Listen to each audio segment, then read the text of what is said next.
Praise the Lord. கர்த்தருடைய பரிசுத்த நாமத்துக்கு மகிமை உண்டாவதாக. இன்றைய நாள் பொழுதிலே உங்களை சந்திப்பதிலே நான் மிகவும் மகிழ்ச்சி கொள்கிறேன். கர்த்தர் உங்களை ஆசீர்வதித்து உங்களையும் குடும்பங்களையும் காக்க கடவர். எனக்கு அருமையானவர்களே, இன்று நாளுக்கான இறைவாக்கியம் எசேயா தீர்க்கதரிசியின் புஸ்தகம் 45ஆம் அதிகாரம் 3ஆம் வசனம் 4ஆம் திருவார்த்தை.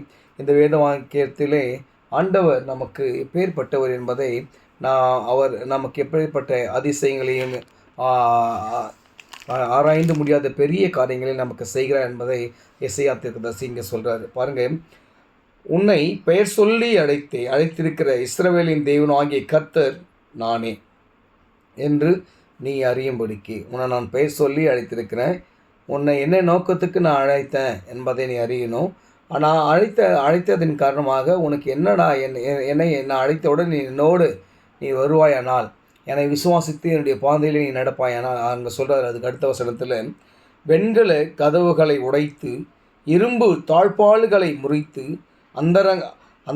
அந்தகாரத்தில் இருக்கிற பொக்கிஷங்களிலேயும் ஒளிப்பிடத்தில் இருக்கிற புதையல்களையும் உனக்கு கொடுப்பேன் என்று அழகாக யாக்கோப்புக்கு அந்த வார்த்தைகளை சொல்கிறார்.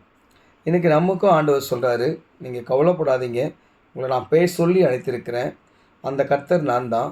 அதனால் நீங்கள் எதை குறித்தும் கவலைப்படாதீங்க. எப்பேற்பட்ட உங்களுக்கு விரோதமான காரியங்கள் பூட்டப்பட்டு இருந்தாலும் இரும்பு தாழ்பாள்களை உடைக்கிற ஆண்டவராகிய இயேசு கிறிஸ்து அவர்களை உடைத்து, வெண்கல தாழ்பாள்களைப் போல உடைத்து, இரும்பு தாழ்பாள்களை உடைத்து என்ன பண்ணுவாராம், அதாவது ஒளிப்படத்தில் இருக்கிற பண்டைய சாலையை நமக்கு கொடுப்பாராம். அதனால் நீங்கள் எதை குறித்தும் கவலைப்பட வேணாம். நாளைக்கு நான் என்ன பண்ணுவேன், இன்றைக்கி இந்த ப்ராப்ளம் இருக்குது, நாளைக்கு எனக்கு இவ்வளோ பணம் தேவை, காலேஜுக்கு ஃபீஸ் கட்டணும், இல்லை ஸ்கூலுக்கு ஃபீஸ் கட்டணும், இல்லை கரண்ட்டு பில் கட்டணும், இந்த அநேக காரியங்களை குறித்து நாம் கவலைப்பட்டு கொண்டு இருக்கிறோம். இது சாத்தானுடைய கட்டுகளை நினைத்து நாம் கவலைப்பட்டு கொண்டு இருக்கிறோம். கால் வலிக்குது, என்னால் எழுந்துக்க முடியல, பேக் பெயினாக இருக்குது, என்னால் உட்காந்தா எழுந்துக்க முடியல, நடக்க முடியல, இப்படி அநேக காரியங்களை சாத்தானானவன் பூட்டி வைத்திருக்கிறான். அவைகளை எல்லாம் தகர்த்து எறிகிறவர் ஒரே ஒருவர் ஆண்டவராகிய இயேசு கிறிஸ்து மட்டுமே. அதில் எந்த ஒரு மாற்று கருத்தும் கிடையாது.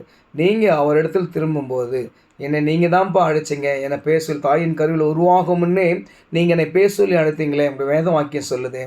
நீங்கள் ஆண்டவரே வெண்கல தாழ்பாள்களை உடைத்து பண்டைய சாலையில் இருக்கிற அந்த பொக்கிஷங்களை நீங்கள் என்ன பண்ணியிருக்கீங்க, எனக்கு கொடுக்குறேன்னு சொல்லியிருக்கிறீங்களே, அந்த பொக்கிஷங்களை நீங்கள் எனக்கு கொடுங்க ஆண்டவரேன்னு சொல்லி நாம் என்ன பண்ணோம், அவரை நோக்கி பார்க்கும்போது எப்பேற்பட்ட கட்டுகளையும் ஆண்டவர் உடைத்து நம்மை ஆண்டவர் என்ன பண்ணுவார், ஆசீர்வதித்து பாதுகாப்பார்.